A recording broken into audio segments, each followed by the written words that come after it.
Olá, muito boa tarde para você que nos assiste. O Consulta ao Doutor de hoje vai falar sobre dor de cabeça e aneurisma cerebral.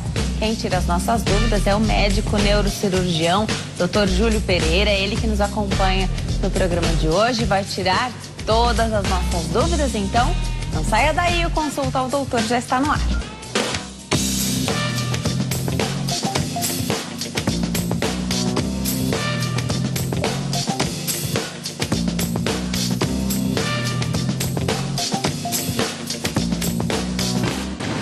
Olá para você que nos assiste de qualquer parte do mundo, seja muito bem-vindo, muito bem-vinda. É uma alegria ter você aí do outro lado, que escolhe assistir ao Consulta ao Doutor nesta faixa de horário e abre as portas da sua casa para receber informação de qualidade. Hoje eu tenho o prazer de receber o Dr. Júlio Pereira, médico neurocirurgião. Doutor, muito obrigada. Eu adoro quando você vem ao consulta. Obrigado. Também gosto de vir bastante aqui. Eu aprendo muito e depois de cada programa eu recebo esse feedback dos telespectadores também. A gente sempre fala sobre temas tão importantes, tão interessantes, né? Do nosso dia a dia. Às vezes não é algo que está acontecendo com a gente, não. Mas é aquela informação que pode fazer a diferença para alguém que está passando por isso, né, doutor? Com certeza. Foi bom vocês colocaram no Instagram e YouTube. Isso. E você vê que cada vez mais as pessoas se informam. Sim. E como isso é importante, né? Que antigamente a gente quase deixava tudo na mão do médico, né? Mas a gente sabe, é uma tendência, né? As pessoas, elas participam e cada pessoa muitas vezes decide diferente, né? Sobre a saúde dela. Então eu falo com todo paciente, quem é responsável pela sua saúde é você, né? O médico está ali para auxiliar suas decisões e mostrar cientificamente o que é que tem sido melhor, um tratamento ou outro. Dor de cabeça e aneurisma cerebral, portanto, é o nosso tema desse bate-papo. Vamos começar falando de aneurisma cerebral. Na verdade, esses dois temas caminham tão juntos que a gente vai poder acompanhar isso aqui durante o programa. Fala um pouquinho do aneurisma cerebral, doutor. O que é aneurisma? Então, o que seria um aneurisma? Seria um vaso que nasceu com uma pequena alteração que ele fica mais frágil. Eu gosto de dar o exemplo como se fosse uma tubulação, né? Então a gente tem um tubo onde passa o sangue, que seriam as artérias, e essa fragilidade faz com que aquele vaso tenha um determinado probleminha que às vezes no decorrer da vida aquilo pode se romper. Então o que seria um aneurisma? Seria uma fragilidade no vaso que corre o risco daquela vaso obviamente cerebral, daquele vaso se romper e dar uma hemorragia subaracnoide ou um AVC hemorrágico. É justamente quando o aneurisma ele se rompe. Perfeito. Você já falou do AVC hemorrágico também, que tem a ver com aneurisma. Perfeito, Quando a gente tem, né, quando a gente fala o termo AVC, a gente lembra logo o isquêmico, que a gente já falou aqui também, né? E o hemorrágico é um subtipo, que ele é menos comum, são 20% dos AVCs, eles são hemorrágicos, mas ele é muito mais grave. Tem duas etiologias mais importantes. O aneurisma, que é o que a gente vai falar aqui hoje, e o AVC hemorrágico causado pela hipertensão. A pessoa tem, às vezes, uma história antiga de pressão alta e esse vaso se rompeu, mesmo sem ela ter esse tipo de aneurisma que a gente vai falar agora. Tá. Então tem vários tipos de aneurisma. Perfeito. Mais pra frente, a gente não pode esquecer, né? Eu gosto daquilo que está nas nossas mãos. Algumas situações a gente simplesmente não controla. Mesmo a questão genética, mas outras tantas estão nas nossas mãos. O que favorece essa fragilidade que proporciona, né, o que torna mais suscetível a pessoa de ter um aneurisma cerebral? Isso. A gente gosta de dividir em dois fatores, né? O fator não modificável, que é o genético. Então, não tem como a gente mudar nossa genética ainda hoje. Então, quem tem história familiar de aneurisma tem que procurar o neurocirurgião contando. Você pode me perguntar assim, Júlio, história familiar quanto? Geralmente 2 familiares de primeiro grau. Então, todo mundo que tem história de aneurisma, tem uma mãe e uma irmã que tem aneurisma cerebral, tias com aneurisma cerebral, tem que procurar o neuro, porque ele vai ter que fazer a investigação. É o único caso bem específico da gente falar em triagem para aneurisma. Além disso, tem rins policísticos também que predispõem. Rins? Isso, rins policísticos. É porque, como a gente fala, são doenças relacionadas, né? Tudo que é genético, né? Então, são fatores que... Basicamente, essas duas são as doenças mais comuns que a gente ouve no dia a dia, né? História familiar, tem um fator genético importante, tem que investigar. Rins policísticos. Tem outras doenças, como o Marfan, outras síndromes que não vale a pena a gente entrar aqui, que elas são muito específicas. Então, esses dois casos mais importantes tem sim que investigar. Vamos para os tipos, então, de aneurisma. Aliás, você estava me contando que aneurisma cerebral não é uma doença tão comum. Isso, ela é uma doença incomum. É bem importante, quando a gente fala de doença, é bem curioso, né? A gente está falando aqui nos bastidores antes de começar, por que aneurisma gera tanta curiosidade, já que eu estou falando que ela não é tão comum. Primeira coisa, eu gosto de contar um pouquinho a história das imagens, né? Então, os exames de imagem que a gente vai falar aqui hoje, eles surgiram na década de 80, se popularizaram na década de 90. Então, a gente está falando de doenças que a gente começou a ouvir cada vez mais nos últimos anos, que as pessoas descobrem. Então, para o médico descobrir que tem um aneurisma, ele tem que fazer uma angiotomografia ou angiorressonância, que é um exame não invasivo e de baixo risco. Então, nos últimos anos, principalmente nas últimas décadas, o que a gente tem visto é que cada vez mais as pessoas têm descoberto que tem aneurisma, e isso tem gerado ansiedade, né? E aí, eu descobri o aneurisma, precisa tratar, não precisa tratar? Ou pessoas que nunca fizeram, né, perguntam, eu preciso fazer um exame ou não? A triagem a gente já respondeu, né? Aqueles dois, história familiar, tem que investigar. Agora, então, quando a gente descobre aneurisma, o médico, o neurocirurgião, vai avaliar algumas características desse aneurisma. Característica importante, o tamanho do aneurisma e a localização do aneurisma.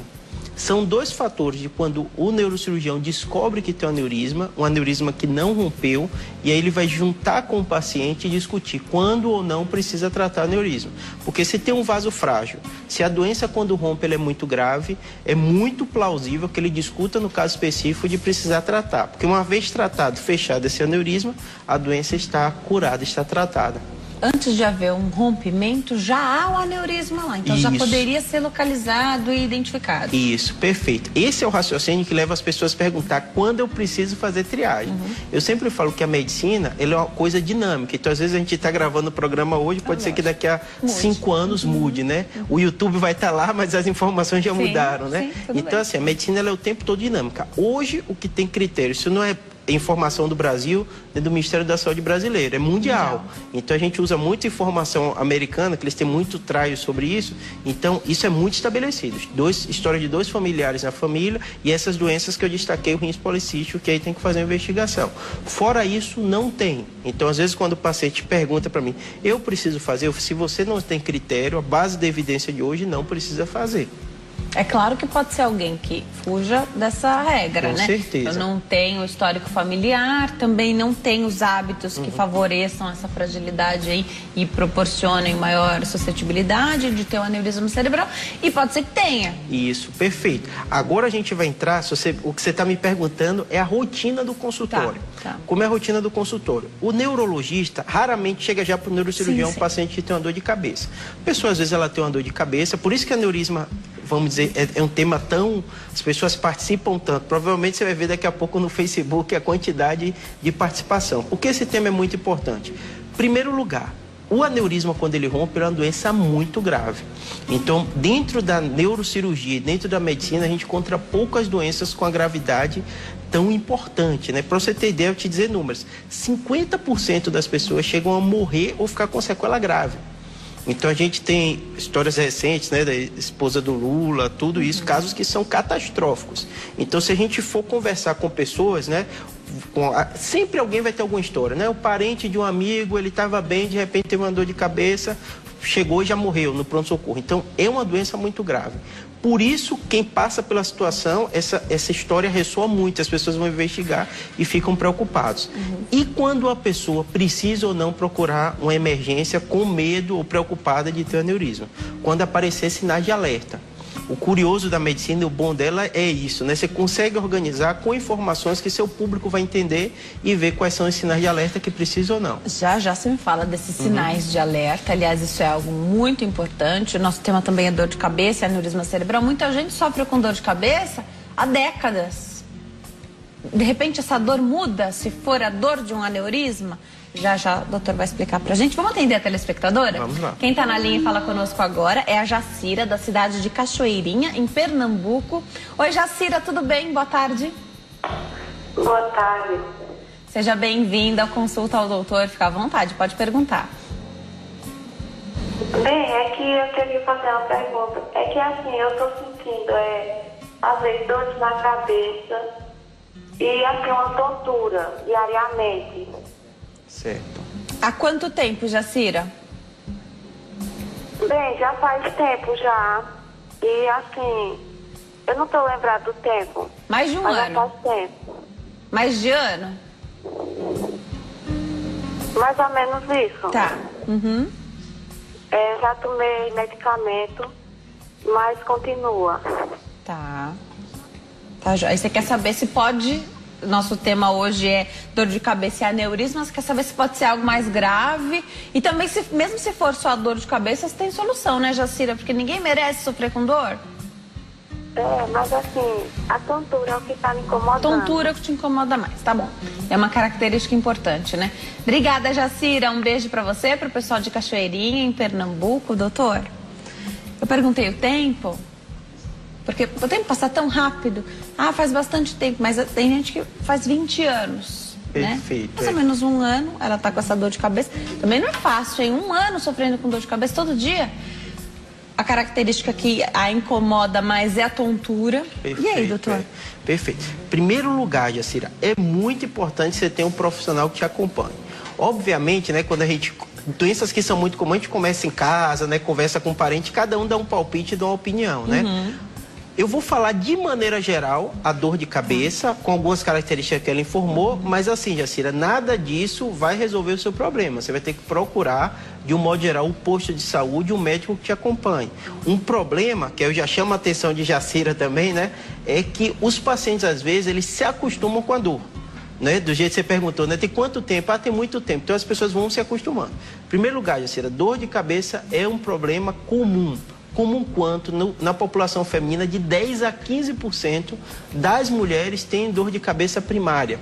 O que é uma dor de cabeça primária? É enxaqueca, é cefaleia tensional. A enxaqueca, de um modo geral, é uma dor que vem associada com pulsátil. Ela muitas vezes tem fotofobia, então a luz incomoda quando a pessoa está com dor.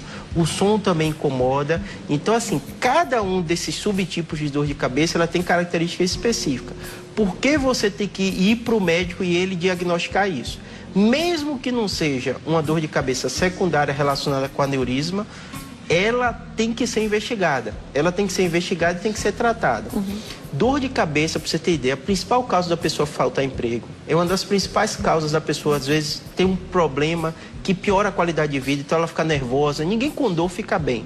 E é uma das doenças mais comuns que as pessoas negligenciam. Porque como tem uma história familiar para enxaqueca, ela às vezes conversa com a tia, com o primo, é assim mesmo, o meu vem e depois vai embora. Ela não se dá conta de quanto aquilo compromete a qualidade de vida dela.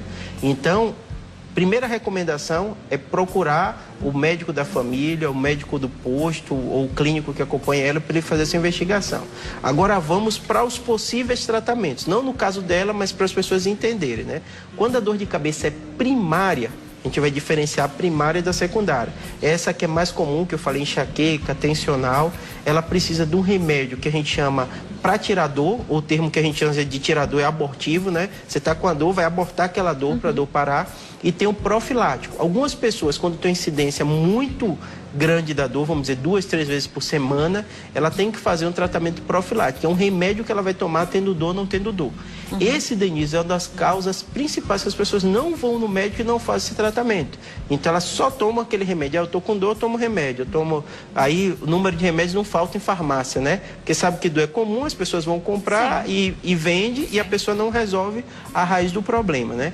E para você ter ideia como é importante a pessoa não se automedicar e tomar, hoje já está quase passando a enxaqueca, é a dor de cabeça relacionada com o uso crônico dos anti-inflamatórios. Você pensa que está usando o remédio para tirar a sua dor, na verdade ele também é causador, como efeito colateral ele provoca essa dor, né? Porque às vezes as pessoas reclamam, né? Olha onde a gente vai comprar remédio, é drogaria. Então tudo aquilo são medicações, são drogas que tem que ser usadas de forma consciente. O que seria um tempo, né? Então vamos imaginar alguém que teve hoje sua primeira dor de cabeça e aí você não sabe se é por um dia estressante que você teve ou se amanhã você vai ter de novo essa dor, se o remédio vai dar conta. Quanto tempo? Porque as pessoas se automedicam, isso é uma coisa que não deve ser feito, mas por um período prolongado, porque se você tem uma dor de cabeça, você não vai ao hospital, né? Isso, com certeza. Por isso que é importante saber os sinais de alerta. Como eu falei, quem é responsável pela sua saúde é você, né? Então não é à toa que tem remédios que você pode comprar sem receita, né? Porque as pessoas se informam e muitas vezes ela já tem a doença e sabe quando utilizar ou não. Mas o que eu quero botar algumas características. Legal. Uma dor de cabeça nova que ela nunca teve. Ótimo. Então eu nunca tive a dor, tô com a dor de cabeça nova, uma dor forte. As enxaquecas e cefaleas primárias geralmente começam na adolescência. Então, uma senhora que está de 70 anos, não costuma ter dor e tem uma dor intensa, deve ser procurado o pronto-socorro para avaliar isso. Uma dor de cabeça associada a sintoma neurológico. Então, por exemplo, eu estou com a dor de cabeça e meu braço está mais fraco, eu estou desequilibrado, eu estou com alteração de fala. Por isso que ela usou um termo tontura. Quando o médico está com o paciente, está conversando, muitas vezes a gente é difícil extrair o que a pessoa quer referir de tontura. Você já teve, eu já tive e sabemos disso, né? Às vezes você fica a sensação de cabeça vazia, às vezes você está com fome, está com aquele mal-estar. Tudo isso a gente, para traduzir, né, a gente chama de tontura. É difícil de explicar, né? De explicar. Então, às vezes, o paciente numa consulta fala, eu estou com tontura.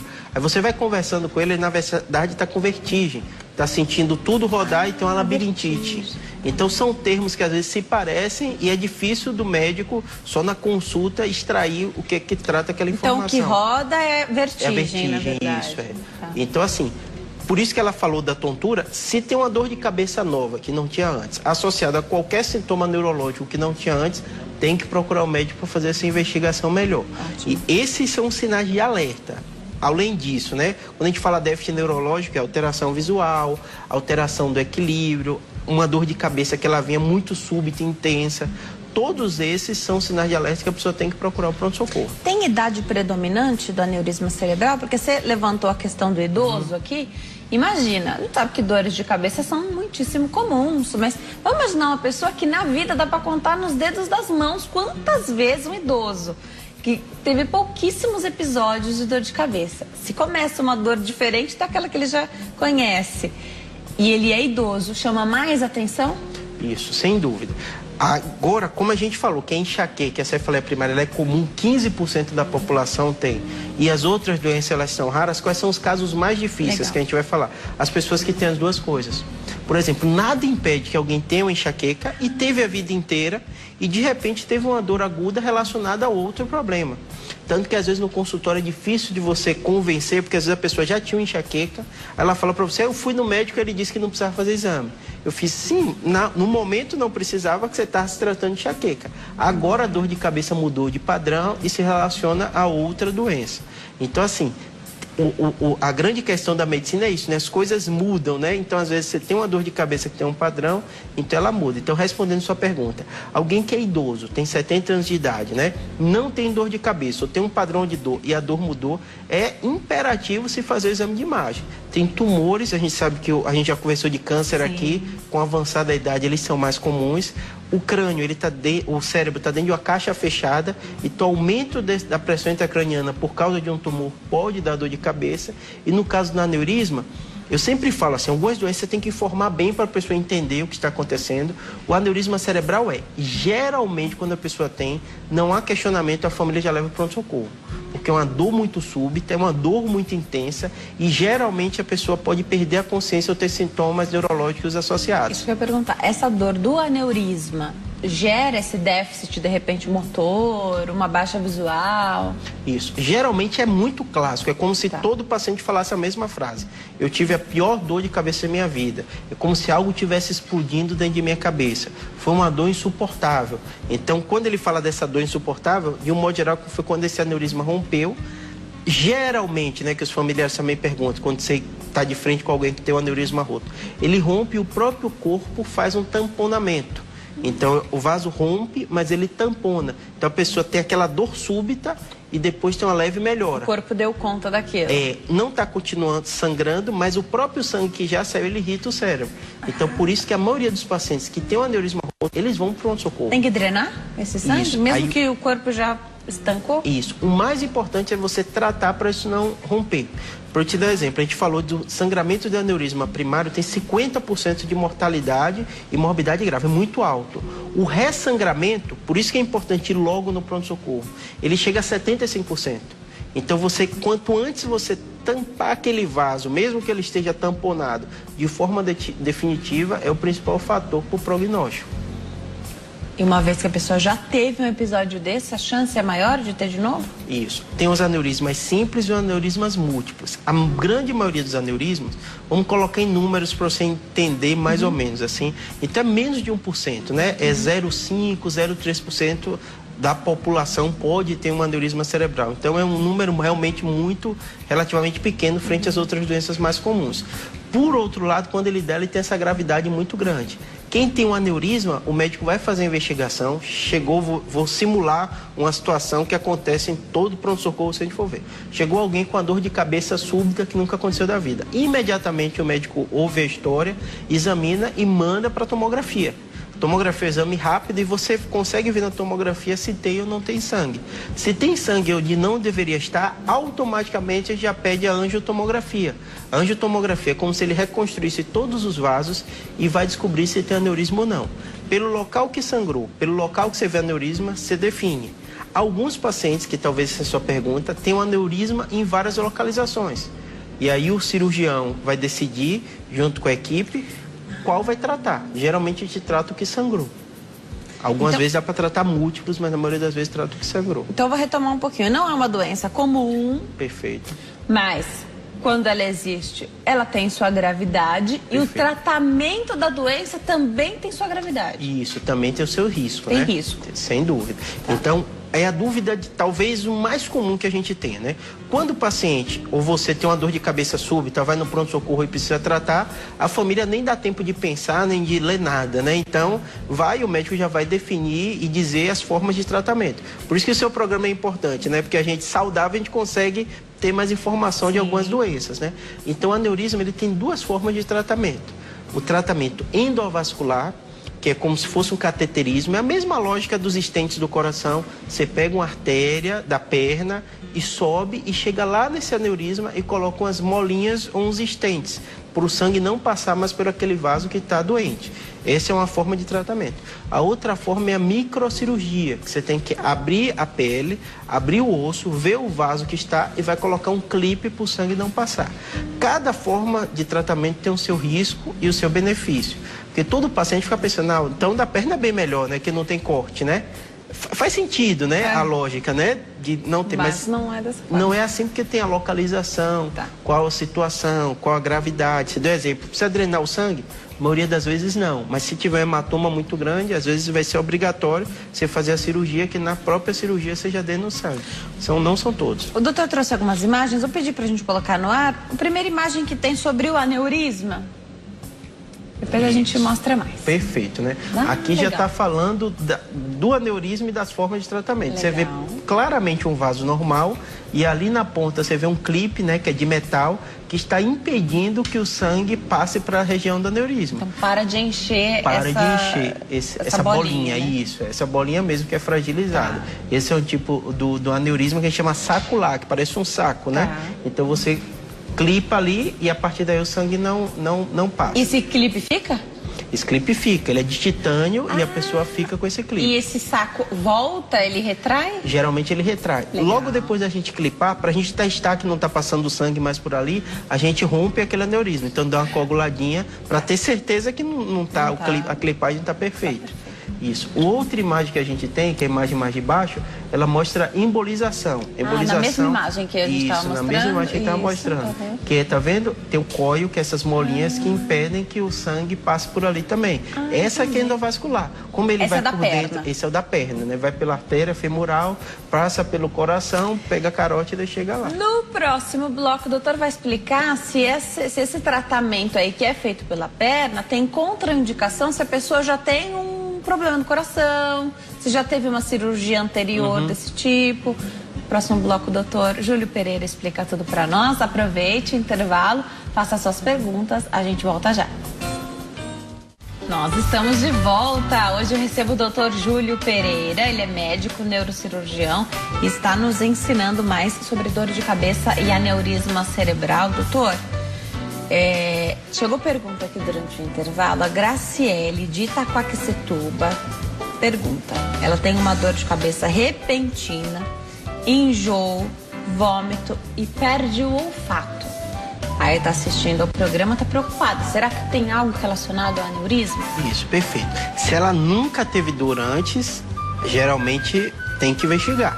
Então, assim, a dor de cabeça, a enxaqueca, é uma doença que ela é complexa. Então, ela tem alguns sintomas que a gente chama de aura. Vou te dar exemplo. Eu falei agora, né, que existem os critérios para procurar um pronto-socorro que são os sinais de alerta para você fazer uma tomografia. Mas a enxaqueca, ela tem alguns sintomas que a gente chama de aura. O que seria a aura? Seriam sintomas neurológicos que podem estar relacionados com a enxaqueca, que é uma doença, como a gente falou, que ela é benigna, né? Então tem a aura visual, às vezes a pessoa tem enxaqueca e é como se tudo embaçasse, né? Dura alguns segundos a minutos, depois isso passa. E tem pessoas que têm outros tipos de aura também. Então por isso que é bom ela procurar o clínico para dar essa avaliada nela e ver se precisa ou não dessa avaliação do especialista. Mas tem pode tratamento, as pessoas vivem bem mesmo tendo enxaqueca, né? Isso. Esse, na verdade, é o lado bom e ruim da enxaqueca. Bom porque não é uma doença que ninguém vai morrer porque tem uma enxaqueca, nem vai levar uma consequência mais grave. Por outro lado, isso é ruim também porque as pessoas não procuram e muitas vezes diminui muito a qualidade de vida. Então elas faltam emprego, elas muitas vezes brigam em casa, elas ficam nervosas o tempo todo, né? E às vezes isso faz com que piore muito a qualidade de vida dela, sem nunca ela procurar um profissional que pode tratar, e a maioria dos pacientes eles conseguem controlar. Não tem cura, enxaqueca, mas consegue controlar. Vamos atender a telespectadora, quem está na linha é a Maria, fala conosco de Anápolis, Goiás. Oi Maria, tudo bem? Boa tarde. Não, boa tarde. Seja bem-vinda ao Consulta ao Doutor, fica à vontade, pode fazer sua pergunta. Boa tarde. Boa tarde. Pode perguntar. Porque o meu marido tem um aneurisma, tem 3 anos que descobriu. Eu faço acompanhamento e é de 11 milímetros. E a gente gostaria de saber se é preocupante ou se esse tamanho é um tamanho que você considera normal, se considera só acompanhamento, se considera cirurgia, ou qual que é o procedimento que ele está só acompanhando hoje. Ele não está fazendo, acompanha a pressão arterial e a gente faz aquelas ressonâncias para poder fazer o acompanhamento sobre aneurisma do mesmo tamanho. Ele não tem dor de cabeça, ele não sente nada assim de anormal. Eu gostaria que o doutor me desse uma opinião para a gente tranquilizar. Se está o procedimento normal, ou se é preocupante esse tamanho de 11 milímetros, que não alterou, vai fazer 4 anos. Obrigada, Maria. Um beijo para você e para o pessoal de Anápolis, em Goiás. Marido da Maria, faz 3, 4 anos que descobriu aí um aneurisma, 11 milímetros, está acompanhando. Isso, perfeito. Excelente pergunta. E é curioso isso, né? Porque é o que a gente ouve no consultório. Vou te contar, Maria, para você entender o que está acontecendo cada vez mais. Os exames de imagem eles estão ficando mais frequentes, as pessoas estão tendo mais acesso. O próprio médico está pedindo mais exame, muitas vezes que fica preocupado. Às vezes a pessoa tem uma dor e às vezes é comum. Até comigo eu estou no consultório, a pessoa diz, eu tinha enxaqueca, mudou o padrão. Como mudou o padrão, eu peço exame de imagem e algumas vezes acontece o que provavelmente aconteceu com ele. Fez o exame de imagem, encontrou um aneurisma não roto e aí vem a grande pergunta, né? Trato ou não trato o aneurisma não roto? Mas eu vou te explicar como está a situação e as evidências médicas sobre o tratamento do aneurisma para você entender como é importante individualizar. Só o médico, o neurocirurgião que está acompanhando o seu marido vai conseguir te explicar caso a caso porque optou por uma forma ou outra de tratamento. O aneurisma é uma doença, como a gente falou, que ela não é frequente e que tem um risco de sangramento. O risco de sangramento, os trabalhos mostram que é de 1 a 3%. Como assim trabalho? No mundo inteiro existe aneurisma, não é só no Brasil. Alguns países, principalmente Finlândia, países europeus, Estados Unidos também, o que é que eles tiveram? Essa mesma dúvida que você está tendo. E aí, se eu não tratar o aneurisma, quantos por cento vão sangrar, quantos não vão sangrar e quais são os fatores de risco que podem levar a um sangramento ou não? Tudo da medicina é assim, né? Você quer ver o risco do procedimento versus o risco de você só acompanhar como seu marido está fazendo. A gente já tem algumas respostas, né? A resposta é que a chance, ela não é tão grande, varia entre 1 a 3%, mas quando sangra é uma doença muito grave. Quais são os critérios que o médico vai olhar para optar entre um fator ou outro? O tamanho do aneurisma. O ponto de corte para a gente, de um aneurisma, não significa que menor não pode sangrar. É basicamente o de 10 milímetros. A partir de 10 milímetros começa a ter um risco um pouquinho maior. Então, menor que isso a gente chama dos aneurismas babies, né? Que são aneurisma muito pequeno, mas não significa que esse aneurisma não vai sangrar. O que tem sido a tendência? A tendência é, na maioria das vezes, você indicar o tratamento do aneurisma. Então, minha conduta, na maioria das vezes, quando eu encontro aneurisma, eu penso em tratamento e a gente vai discutir junto com a família entre os prós e os contras. O que acontece frequentemente da gente não tratar. Às vezes os pacientes eles têm comorbidade e às vezes eles já chegam com uma proposta de tratamento conservador por muitos anos sem tido problema nenhum. Então, você tem opção de não tratar. Não é uma decisão fácil para o médico, tem que conversar junto com a família e decidir. E na literatura médica, científica, você tem as duas opções. Que aconteceu recente, né, quando a gente falou com a esposa do Lula, que sabia antes que tinha aneurisma, estava acompanhando e de repente sangrou. Então, a medicina, ela trabalha com números, com estatística. Então, ninguém vai te dizer, esse aneurisma é impossível dele romper, ou nem vai te dizer, com certeza, esse aneurisma vai romper. Então, o médico vai conversar junto com vocês, colocar o pró e o contra. Nenhum médico nem pode legalmente, e nem é bom fazer, até que pudesse, pode dar informação para você específica, sem ter uma consulta, sem ouvir todas as informações. Tem diversos detalhes de comorbidade, né? O procedimento em si, tanto endovascular como cirúrgico, ele também tem risco. Por isso que é uma decisão, de um modo geral, bem ponderada e conversada com todo mundo. Porque falar para o leigo, falar aneurisma é uma coisa só. Agora a gente já entendeu que para o especialista tem tipos, tem localizações diferentes, né? E para cada pessoa, dependendo da sua idade, do seu estado de saúde geral, estou entendendo que tudo isso também vai ser levado em conta. Deixa eu imaginar, pegar esse gancho aqui da pergunta da nossa telespectadora. Vou imaginar que seja alguém que tenha diagnosticado aí, fez o exame, tem um aneurisma, não sente dor, tá tudo bem, a pessoa tá ótima, mas ela fuma, por exemplo. Seria bom parar de fumar? Sempre é bom parar de fumar, mas vou imaginar nesse caso específico, já que tem a ver, né? Isso. Existem os fatores de risco para ruptura. É a localização, como a gente falou, não só o tamanho. Então ela não entrou em detalhe, mas para você ter ideia, a gente tem dezenas de ramificações, centenas de ramificações. Eu digo dezenas que são as mais comuns, cerebral média, a circulação posterior, que tem maior chance de sangramento quando você tem aneurisma lá. Então tem muito vasinho e cada vasozinho vai dizer para o médico que a chance é maior ou não de romper. Agora vamos aos outros fatores que você falou. O cigarro é um fator de risco de ruptura de aneurisma. Então, paciente que fuma, a gente orienta de forma incisiva que deve tentar parar de fumar. Eu dou o exemplo da tubulação, né? Então, a tubulação seria a artéria e o cigarro seria uma substância que está o tempo inteiro danificando aquela tubulação. Então, vaso não só do cérebro, vaso do coração prejudica, né? A microvascularização do pulmão. Então, assim, é muita alteração. Com todo paciente que eu falo que é uma decisão pessoal, né? Então, o paciente às vezes fala, doutor, não estou conseguindo, você vai ficar chateado? Eu não fico chateado, né? Eu estou te orientando que é bom e é uma decisão pessoal, né? Tem muitos tratamentos para parar de fumar também, né? Então, sempre é bom buscar esse tratamento, mas sabe aquela pessoa que precisava daquele sustinho? Com certeza, tem que tomar. E lembrando, às vezes é complicado, às vezes com a família, né? Que tem uma esposa que não fuma e fica brigando, fala assim, é uma decisão pessoal, né? Então é o processo de convencimento de que aquilo pode fazer mal e que ele pode parar de fumar. O segundo fator, que até ela fez essa pergunta, ela colocou, é sobre a hipertensão. Então, se é um vaso que onde passa sangue, se a pressão sobe muito, aumenta a chance daquele vaso se romper. Manter a pressão estável. Então, manter a pressão estável. E existem outras perguntas que às vezes acontecem. Eu estou falando sobre ruptura ou não ruptura, quando trata e não trata. Eu tenho uma postura pessoal, na maioria dos pacientes, eu tento indicar o procedimento. O endovascular é uma opção, eu não faço quando preciso endovascular, eu encaminho para alguém da equipe que faça esse tratamento endovascular. Então, essa é mais, em média, a minha postura. Óbvio que tem situações, né?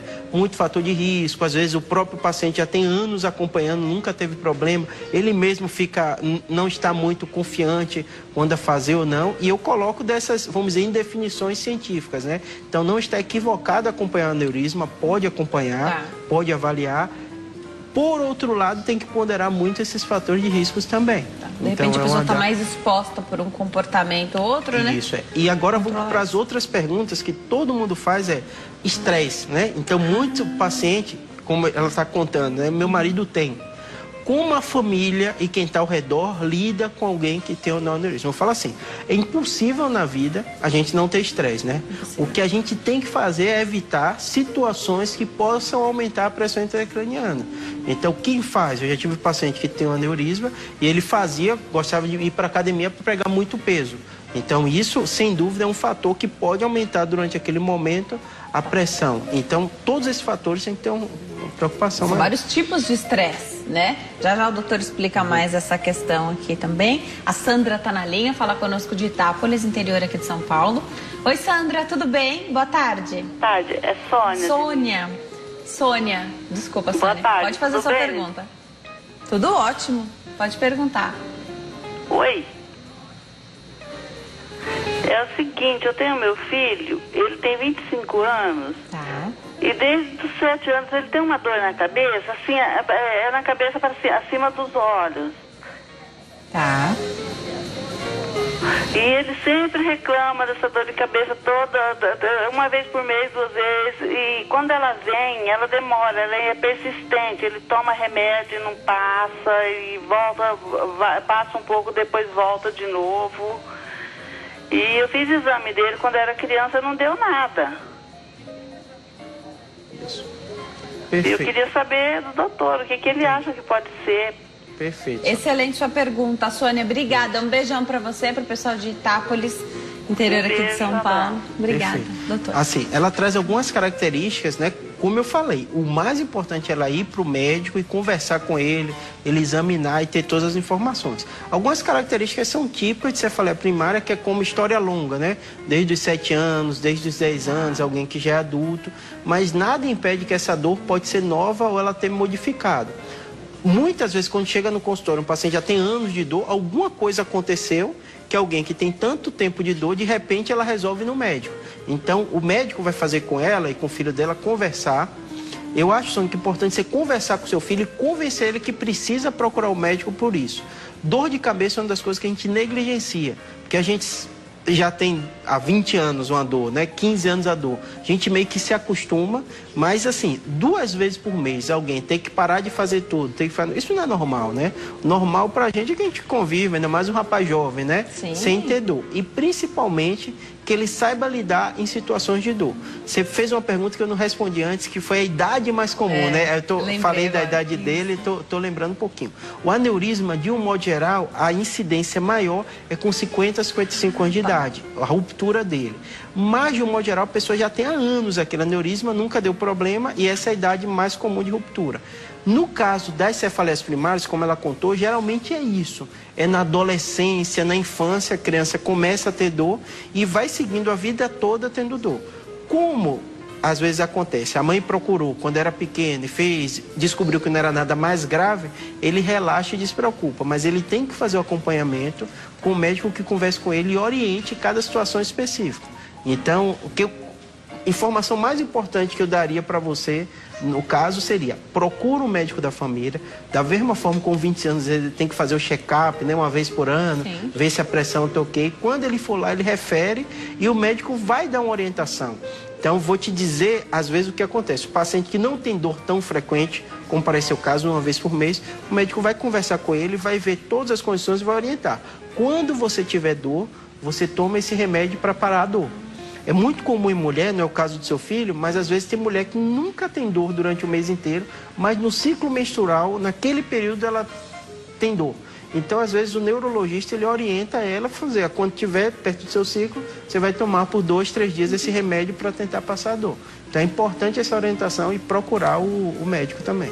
Vale lembrar, hoje a gente tem um neurocirurgião aqui, mas o médico da família, um clínico geral, um neurologista dão conta de boa parte desse processo e você acaba ficando mais com a questão do tratamento mesmo. Com certeza. Isso é outra coisa importante, que é uma característica bem do Brasil, né? A gente no Brasil procura não só especialista, é o ultra especialista. Isso. E muitas vezes a gente torna isso tão complexo que a gente não vai. Então é bem comum a pessoa ter que marcar um neurocirurgião. E às vezes acontece comigo, né? O parente, eu conheci, eu algum lugar, eu tenho que marcar um neurocirurgião. Eu pergunto por quê? Quando a pessoa fala, mas você tem... Ah, não, a pessoa às vezes está anos sem fazer um check-up de coração, as doenças mais comuns, né? e já está com uma preocupação maior. Então, às vezes é uma pressão alta, outros problemas que dão mal-estar e ela não sabe. E como você falou, o médico da família é uma doença comum como outras, né? 15% da população tem, então, da feminina. Então, é muito comum. Ele vai saber tratar e, às vezes, vai precisar de um neurologista, assim, apoiando. Hoje, uma figura muito mais presente, o médico de família, né? Então, existe esse empenho aí, até mesmo do governo, para que se tenha, para que as pessoas visitem o especialista, né? E aí tenha todo você acaba tendo um panorama geral daquela família. Com importante para a certeza, questão do histórico também, né? É importante você falar isso, que ele estava conversando antes de sair de casa, pela manhã com minha esposa, ela falando da irmã dela, que mora no interior da Bahia, e ela tem um convênio muito bom, mas ela faz acompanhamento com o médico da família, porque é próximo da casa dela, já conhece, vai o agente comunitário. A gente sabe que saúde pública brasileira não é nenhuma... Tem muito que melhorar. Muito que melhorar. Mas muita coisa funciona muito bem também. Principalmente essa parte da atenção primária é algo que tem se destacado, né? Pode não ser uma maravilha, mas muitas pessoas, elas não fazem acompanhamento nenhum, achando que o cenário é pior do que às vezes realmente é. Então, o médico da família, esse acompanhamento é indispensável. Excelente. A gente estava falando do estresse. E você falou da atividade física, lembrei, tem vários tipos de estresse, né? Atividade física é maravilhosa, a gente tem que fazer mesmo. Mas veja bem, alguém que pega muito pesado na musculação, isso pode aumentar a pressão intracraniana e favorecer quem tem um aneurisma ou piorar um cenário? Isso, é muito comum. Você me pergunta assim, Júlio, quando o paciente chega com aneurisma que rompeu, qual é geralmente a história que a família conta, né? Então, de um modo geral, tem ou um fator estressante emocional associado, a pessoa estava numa discussão, a gente sabe que isso aumenta a pressão, né, tudo isso. Às vezes no estresse físico, então às vezes no banheiro, a pessoa está no vaso sanitário, fez um esforço muito grande, de repente esse aneurisma rompeu. Atividade sexual também, às vezes tem uma descarga adrenérgica, a pressão aumenta também. E além disso, a atividade física. Foi fazer um esforço muito grande, às vezes não só em academia, mas pegando algum peso, alguma coisa, e de repente essa pressão aumentou. Então a lógica, por isso que eu gosto dessa lógica da tubulação, né? A lógica é que você tem um tubo com a fragilidade, qualquer coisa que aumente aquela pressão, isso pode gerar ruptura. A princípio, para alguém que tem o diagnóstico e pega pesado, às vezes até um atleta, e atletas sofrem com esse estresse muito grande, né? Tanto a parte psicológica quanto na atividade mesmo. Pede para parar um pouquinho até ter certeza de tudo? Isso. O mais importante é, primeiro, descobrir localização e aí definir se vai precisar tratar ou se não vai tratar. De um modo geral, quando não trata, a lógica é a pessoa ter a vida normal. Não tem como você descobrir uma doença, dizer que não vai tratar e mudar toda a rotina da pessoa. O que pode é o cigarro, né? Mas a atividade física, a princípio, ela pode fazer. O que às vezes a gente conversa para evitar são situações de atividade muito intensa. Isso pode sempre prejudicar. Tá. Fala um pouquinho da localização. Nós já tivemos, aliás, faz muito tempo que a gente fez essa pauta falando sobre o cérebro, a gente pode até repetir em outra oportunidade.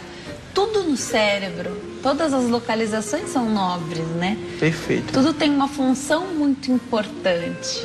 Queria saber o que é mais comum no aneurisma, se tem uma localização de preferência do aneurisma e o que seria mais grave? Isso, perfeito. Essa na verdade, quando eu, neurocirurgião, alguém me falou que tem um aneurisma, eu estou pensando já em duas coisas, né? A condição clínica, que na história você já ouviu do paciente, a localização do aneurisma e o tamanho. Então, vamos lá. Lembrando que a gente falou da outra vez, né? O coração bombeia o sangue, vai 25% mais ou menos de todo o sangue que o coração bombeia para o cérebro. Então, o cérebro é um órgão relativamente pequeno, mas que recebe muito do nosso sangue porque ele precisa de muito nutriente. Ele está o tempo todo em atividade. E como esse sangue vai chegar aos neurônios e para levar esses nutrientes? Através dos vasos e as artérias. Então, a gente tem uma rede de vascularização muito extensa. É impossível eu nem sei gravar os nomes de cada um vaso que chega. Mas o aneurisma acontece mais comum aonde? Nas bifurcações. Então, é como se fosse uma tubulação. O sangue vai chegando, onde na tubulação ocorre o maior número de problemas. Naquele joelho, naquele momento que tem a bifurcação. A mesma coisa acontece no cérebro. Então você tem os vasos que eles vão chegando de forma tranquila. Em momentos que tem bifurcação, você fica o tempo todo com estresse em algumas localizações. Então na bifurcação da artéria cerebral média, para a gente dizer nome, né? Comunicante anterior. Esses são os locais, comunicante posterior, né? Comunicante porque liga um vaso ao outro, por isso que tem esse nome. E também na circulação posterior, né? Que é a paica, tem um monte de vasinho que nessas bifurcações pode originar. Perfeito. Já a gente vai continuar vendo as fotos, também falar mais sobre essa localização, porque isso deve assustar quem recebe essa informação e às vezes não foi o médico que já passou, deu esse diagnóstico e já explicou. Não, às vezes vai buscar na internet. Já a doutora explica pra gente. A Vilma tá na linha, fala conosco, da cidade de Ubá, é isso? Em Minas Gerais. Oi, Vilma, tudo bem? Boa tarde. Boa tarde. Seja bem-vinda ao Consulta ao Doutor, fica à vontade. Eu tirei todo o volume, tá? Depois eu desligo. Eu queria saber do médico, é que ele falou que o rim policístico é um agravante para aneurisma. E esse aqui, mais deu isquemia cerebral. Eu queria saber, porque no mesmo rim, o rim esquerdo, eu tenho um cálculo que é pequeno, no campo superior. Nós perdemos o contato com a Vilma, mas nós já entendemos a pergunta dela. Vilma, muito obrigada pela sua participação. Um beijo para o pessoal de Ubá, em Minas Gerais. Doutor, ela ficou preocupada porque ela tem um histórico, mas é renal. Entendi, perfeito. São perguntas quase de congresso, né? Seu público está tão informado que eles vão no ponto mais específico. Né? O que acontece? Quem tem rins policístico, com a lógica dela, faz todo sentido a dúvida dela. Quem tem rins policístico, o que acontece? Muitas vezes não tem um rim todo funcionante. E todo mundo sabe que a injeção do contraste, o contraste de um modo geral, quem não tem problema, não gera grandes consequências. Mas muitas vezes injetar o contraste, quem tem um rim não funcionante, pode ser até contraindicado. Então, e precisa para fazer esse exame? Se for fazer o exame, precisa. Por isso que a medicina é complexa, né? Então você tem que usar situações. Por exemplo, eu já tive paciente com rins policísticos, com história familiar de aneurisma, que eu queria fazer uma audiorressonância, pedi autorização para o nefrologista, porque o nefrologista vai ter que avaliar. Ele fez o preparo, que a gente disse, preparo renal, e autorizou. E já tive situações que o nefrologista falou, eu entendo sua preocupação, mas nesse caso o risco é maior a gente injetar um contraste com esse risco de problema renal para fazer essa investigação. Então isso que é curioso, né? Cada caso, e aí junto o neuro com o nefro vão decidir. É melhor o contraste da tomografia, é o melhor o contraste da ressonância, vai fazer uma angiografia para investigar melhor. Então assim, você vê que é complexo, né? Parece simples, né? Mas tem um monte de detalhe que cada um dos profissionais vão avaliar de forma... Talvez a pergunta dela seja essa, né? Tem um rins policístico, meu rim não funciona direito, posso ou não posso fazer essa investigação? Conversa com o nefrologista, que aumenta a chance, ninguém tem dúvida, mas para ele fazer esse balanço. E pode ser que ele diga que não, já aconteceu com pacientes meus e eu respeitei essa decisão, obviamente, né? Tem outros meios de fazer essa investigação sem os exames que precisam do contraste? Geralmente não. Só para você entender qual a lógica, né? Como é que você vai ver o vaso fazendo o exame de fora, né? A angiografia ou o cateterismo, você vai pelo vaso e joga um contraste lá dentro. O exame de imagem, o que é? É uma captação externa daquele contraste. Então o vaso fica claro de ser visto porque o contraste está dentro. Então é meio que indispensável que tenha alguma forma de contraste. Só que tem vários tipos de contraste. Tem um da tomografia, tem um contraste da angiografia que você faz e tem um contraste da ressonância. De qualquer jeito, todos esses contrastes são metabolizados aonde? No rim, que é nosso filtro, né, do corpo, né? Por isso que cada situação, sua pergunta está excelente, é impossível responder um caso específico, né? Mas sem conversar com seu médico, nefrologista, que fato é que aumenta a incidência de aneurisma, mas outro fato é que tem um risco relacionado aos contrastes. Num caso como esse, onde é indispensável ter essa conversa entre médicos, você vai encontrar, se existe um néfro cuidando dessa paciente ou desse paciente, você vai encontrá-lo para essa conversa. De um modo geral, você quando você não conhece outra local, você faz um relatório. Tá. Então, de um modo geral, o que a gente coloca? O paciente que tem um risco de ter aneurisma, estávamos pensando em fazer o exame de triagem, pode ser feito devido ao... Porque, na verdade, tudo na vida médica é prioridade, né? Tá. O caso dela, como ela falou, um rim pode não estar funcionando, né? Tem um risco. Qual a prioridade? Prioridade é o problema real que existe agora. E não investigar para ver se ou não tem um aneurisma. Por isso que o médico central vai ser o nefrologista, né? Perfeito. No próximo bloco, o doutor vai explicar mais para nós. E tem mais fotos, mais ilustrações aqui no Consulta ao Doutor. Até já. Nós estamos de volta. Hoje eu tenho o prazer de receber o Dr. Júlio Pereira, médico neurocirurgião, e nós estamos falando sobre dor de cabeça e aneurisma cerebral. Tanta coisa a gente já aprendeu no programa de hoje. Aproveite, participe, ligue para cá, 0 operadora 11 3337 5886.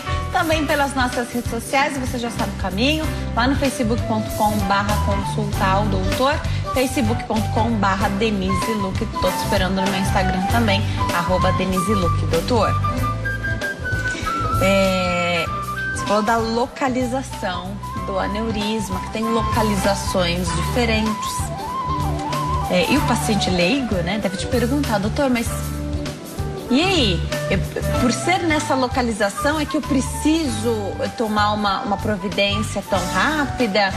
Existe isso? Então, se é nessa localização, mesmo que tenha descoberto, como quase um achado de exame, não estava com dor, de repente fez um exame ali, descobriu, precisa tomar uma atitude mais rápida, de repente, porque mudar estilo de vida, tudo isso, pode levar um tempo. Com certeza. Excelente pergunta, Denise. Então, o que é que acontece? Duas doenças completamente diferentes quanto a risco, gravidade e rapidez em decisão. Aneurisma roto é uma urgência neurocirúrgica. Você decide no momento e já faz o tratamento, nas primeiras 12, 24 horas. Então, nos hospitais que eu trabalho, o paciente chegou, descobriu que o aneurisma, a gente já está fazendo proposta de tratamento na urgência. Internou já? Internou e já vai tratar logo em sequência. Porque aquele vaso rompeu, sangrou, mesmo que tenha parado o sangramento, pode sangrar novamente, porque está frágil. Esse é um tipo de doença. Agora vamos para o do consultório que a gente mais vê no dia a dia. Você descobriu o aneurisma, esse aneurisma não rompeu. Primeira dúvida e questionamento é: preciso ou não preciso tratar? Essa é a primeira dúvida, né? O que eu olho? Esses fatores: localização, tamanho, idade do paciente. Por mais que eu diga que é 1 a 2% ao ano, se for alguém de 20 e poucos anos, né, vai viver muito mais, acaba acumulando o risco, né? A gente fica mais preocupado quanto a isso. E, além disso, influencia também a decisão da pessoa, né? Aquilo que a gente estava falando. O que é difícil? Eu falo abertamente com todo paciente no consultório. Você descobriu uma doença que, se ela não romper, não vai te dar problema. Mas se romper, você tem 50% de chance de morrer ou de ficar com sequela muito grave. Então, não é uma decisão fácil, né? E, além disso, você tem procedimentos que têm um risco. No aneurisma não roto, relativamente baixos, né? Você pergunta assim: Júlio, qual a chance de complicação do tratamento endovascular ou de uma clipagem? É menos de 4 a 5%, de você ter algum sangramento intraoperatório, ter infecção ou ter algum tipo de complicação, que todo procedimento tem risco, ainda mais neurocirúrgico, né? Então, dentro desse cenário, né, influenciando de forma muito intensa a decisão da família e do paciente, o médico vai decidir. Decidir o que vai tratar. Aí vem a segunda pergunta, tão difícil quanto a primeira: qual o tipo de tratamento, né? Então, tem o tratamento endovascular e tem o tratamento cirúrgico, né? Sua produção tinha até uma ilustração. A gente tem um gráfico muito legal, se a gente puder mostrar, colocar na tela um gráfico que ilustra bem os tipos de tratamento e a evolução, crescimento aí nos últimos anos, Isso, né? Perfeito, Então, o que acontece, né? É um gráfico, né, difícil de leitura no detalhe, mas o que está acontecendo no mundo todo. O bom da medicina, né, porque quando a gente fala de política, a gente fala de política brasileira. Na medicina, não, é tudo universal. Perfeito. Então, as dúvidas, os problemas que acontecem no Brasil, acontecem nos Estados Unidos, na Europa. Esse é um trabalho americano que publicou vendo de 1990 até 2014, vendo como está aumentando as indicações de tratamento endovascular. Legal. A tecnologia melhorou, o tipo de material que se utiliza melhorou. Então, é importante acontecer isso. A primeira linha, que é a linha verde, é o total, né? O azulzinho são os procedimentos que incluem a craniotomia, microcirurgia, que é a cirurgia aberta. Isso. E tal, e o vermelhinho é o tratamento endovascular. Isso. Então, a primeira linha, o geral, cresceu muito, está crescendo cada vez mais o tratamento. Isso, principalmente porque se descobre cada vez mais, como eu falei, né? Se a gente for até lembrar, a gente lembra que antigamente era muito difícil você fazer exame de imagem. Hoje eu acho que em cada rua aqui de São Paulo você às vezes encontra, né? Sim. E isso tem um lado bom disso, mas também tem um lado ruim, né? Às vezes você descobre doenças que não era para descobrir. Não precisava descobrir. E vai gerar um problema que vai ter que decidir, né? Quanto a isso, né? Por isso que eu falo com todo mundo, antes de sair fazendo exame, pedindo para colega ou para alguém fazer exame, tem que ver se há necessidade e ver que nem toda doença você tem uma descoberta que vai melhorar o prognóstico ou não. No caso do aneurisma, sim. Se você descobrir o aneurisma não roto, é muito melhor do que você descobrir quando rompeu. Pegando o gancho desse gráfico, que também mostra o tratamento endovascular, ele não é um tratamento aberto, né? Isso. Então, ele é mais, não sei se essa é a palavra certa, mas para o leigo a gente falaria que ele é mais conservador. Isso, Todo paciente pergunta, e aí é bom que a gente fale isso no seu programa, que é, nem tudo que é mais novo é melhor. Perfeito. Essa é uma posição importante. Obviamente a medicina vai evoluindo e cada vez a gente vai vendo tratamentos melhores. Esse é um ponto. Segundo aspecto, o endovascular realmente é um tratamento mais novo. Você faz por um vaso da perna, você chega até esse aneurisma e coloca uma molinha estente. Parece encantador para o paciente, né? Parece ser muito melhor fazer isso do que você abrir a cabeça, né? O senso comum fala isso, né? Mas o que eu falo para todo paciente é que tem que individualizar caso a caso. Porque da mesma forma, para essa molinha chegar lá, ela tem que transcorrer todos os vasos. Muitas vezes o paciente não tem uma anatomia boa, muitas vezes a localização é tão distal que há o risco de chegar lá. Mas o que é o ideal, né? Todo mundo que tem dúvida, eu pergunto assim, o ideal é você estar sendo tratado num lugar que há uma opção de ter os dois tipos de técnicas. Que aí os médicos vão se conversar, vão decidir de forma conjunta.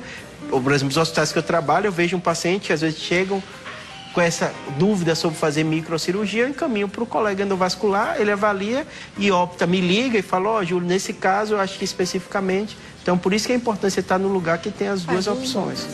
Pode ser que no meio do caminho precise mudar a técnica, então começou a fazer o tratamento endovascular, mas algo deu errado, a anatomia não era favorável, achou que dava, mas não deu. Essas coisas acho que podem acontecer. E aí você precisa fazer a cirurgia aberta porque também não tem tanto tempo para... Isso, pode acontecer. Pode acontecer as duas coisas, né? Que a gente tem uma proposta de fazer um tipo de tratamento e durante o curso, né, dos exames e tal, se mudou a opção e modificou. O que cada vez está acontecendo mais, porque é cabeça natural da gente, né? A gente fala, tá tudo evoluindo. A gente acha que uma técnica vai substituir a outra. Mas o que está acontecendo é o contrário. Cada vez mais elas estão utilizando de forma conjunta. O que o médico e a medicina está fazendo cada vez mais é, sem dúvida, né? Técnicas menos agressivas, que envolvem menos risco, mas quando tiver indicação precisa. Então, é como se a microcirurgia ela nunca vai acabar, a endovascular provavelmente vai crescer em tecnologia e vai ser cada vez mais utilizado, mas o mais importante é oferecer para o paciente as duas opções. Tem um perigo também nesse meio tempo, nesse pedaço aí, que é do paciente falar assim, não, eu sei que o melhor para mim, para o meu caso, era fazer essa cirurgia aberta. Acontece. O que acontece? A informação, ela tem um bom da informação e tem o lado ruim. Vou dar exemplo de algumas perguntas que teve telespectador aqui. Imagine você descobrir um marido ou você tem um aneurisma que não rompe. Você às vezes vai viver sua vida ou seu dia a dia pesquisando sobre aquilo, procurando informação. O que eu falo para todo paciente, informação é muito bom e ela ajuda. De um modo geral, a maioria das pessoas, elas pegam aquela informação e vai do profissional para entender e ele vai te explicar o porquê. Individualizar e explicar um para o outro. O que está crescendo, eu estimulo meus pacientes a ouvir outra opinião. Então, às vezes tem um paciente que veio da primeira vez para a minha consulta, eu falo assim, se o aneurisma tem 11 milímetros, 12 milímetros, eu opto por tratamento cirúrgico por isso, por isso, por isso. E eu falo para ele, isso é controverso na literatura. Procure outras opiniões, se informe, mas a decisão final sempre será a sua. Então, acho que uma coisa boa que está acontecendo no Brasil é que as pessoas, elas estão cada vez mais se responsabilizando pela decisão. E precisa, né? E precisa, porque não é fácil. Eu sempre falo assim, quando você está em frente a um caminho, que você tem duas opções, eu falo, o momento de decidir é quando você está naquele caminho. A partir do momento que você seguir um ou outro, vai seguir junto. Então, o que eu falo com todo paciente é, a decisão nossa é agora. O que você decidir, a gente decidir junto, a gente vai seguir pelo caminho. Nada impede que você passe por outro caminho mais para frente. Mas é importante ter aquele momento de decisão. Ótimo. Vamos atender a telespectadora. Kátia está na linha, fala conosco de Rosário, no Maranhão. Oi, Kátia, tudo bem? Boa tarde. Boa tarde. Seja bem-vinda ao Consulta ao Doutor. Fica à vontade, pode perguntar. Denise, eu queria perguntar para o doutor, é o seguinte, a minha mãe, ela já fez três cirurgias de aneurisma, né? 2 vasos na perna e agora na cabeça, está com 1 ano, né? Que ela fez essa cirurgia dos vasos, não, tá com mais, 3, 4 anos. Tá. Só que assim, eu queria saber com o doutor a pergunta, no momento, todas nós temos que fazer os exames, né? Inclusive, eu, minha e minha outra irmã, vamos fazer a angiorressonância, né? Perfeito. E eu queria saber com ele se na minha família, minha tia já morreu de aneurisma, uma tia minha já se operou, a minha irmã de 30 anos também morreu com problema de aneurisma, né? E eu queria saber com ele se a tendência na família é aumentar, se tem... todas nós temos que fazer esses exames. E queria também saber uma pergunta com ele, que minha mãe passa muita raiva, ela passa muito aborrecimento, e eu queria saber com ele se isso pode prejudicar ela mais na frente. Obrigada, Kátia. Um beijo para você, para todo mundo de Rosário, no Maranhão. Prazer, Denise. Obrigada, Kátia. É um prazer receber você aqui, participando conosco. Participe Obrigada. sempre que quiser, Beijão. viu? Um beijo para você também, Perfeito. doutor. Excelente pergunta Maravilhosa dela. pergunta. E ela fecha muita coisa que a gente discutiu aqui, né? Primeira coisa, o boi que ela está bem acompanhada, né? Já fez os tratamentos e a família dela já está investigando, né? Mas a história que ela conta serve para informar seu público, né? Como eu falei, cara, você vai conversar com seu médico para individualizar, né? Porque cada situação, cada família, maioria das vezes, quando você tem aneurisma múltiplo, é algo genético, né, que está passando de uma pessoa para outra, por isso que precisa fazer o screening. Foi interessante ela falar de vaso, de outra localização de aneurisma que não no cérebro, porque quando a gente vai para o especialista, a gente só está falando de cérebro, né? Mas muitas doenças, elas são genéticas. Perfeito. E a pessoa pode ter aneurisma de aorta abdominal, pode ter aneurisma de outra localização que não só no cérebro. Tá. Então ela contou à mãe que tinha outras localizações e depois descobriu. Lado bom da sua pergunta e do seu caso. Uma vez o aneurisma tratado, é vida normal. O aneurisma tem toda essa parte ruim que eu falei, né? 50% de mortalidade e gravidade. Por outro lado, uma vez tratado, a gente considera uma doença que foi curada. Então é para sua mãe ter vida normal, né? Por mais que a gente tente evitar estresse, né? Tudo que ela passou, é para ela ter vida normal. O que o médico vai conversar com ela é ver na situação dela se foi a clipagem completa, se não tem mais colo residual, não tem nada disso. Na maioria das vezes é o que acontece, é para ela ter vida normal. Não precisa, a literatura não manda ficar repetindo angiorressonância de tempo em tempo. Tá. Eu costumeiramente faço exames iniciais, né? Logo depois da cirurgia com 6 meses, 1 ano, depois de uns 2 anos e depois, a princípio, não se precisa ficar repetindo esses exames invasivos, né? De angiografia e tal. A angiorressonância e tomografia, às vezes a gente faz a cada 3, 5 anos, mas é muito individual. Espaçado, é 3, bem, 5 anos, bastante tempo. É bem espaçado. E no caso dele e das irmãs, tendo história familiar, 2 parentes de primeiro grau, realmente tem que fazer. O que ela provavelmente está perguntando, e vai ser difícil da gente responder, porque é tudo muito novo, é quantas gerações vai precisar fazer? Minhas filhas, o que a gente fala é são 2 parentes de primeiro grau. Então, no caso dela, tem indiscutível que tem a tia. Das filhas, vai analisar a mesma coisa. Foi quem? Provavelmente a primeira geração ainda vai precisar fazer. E depois vai se analisar caso a caso.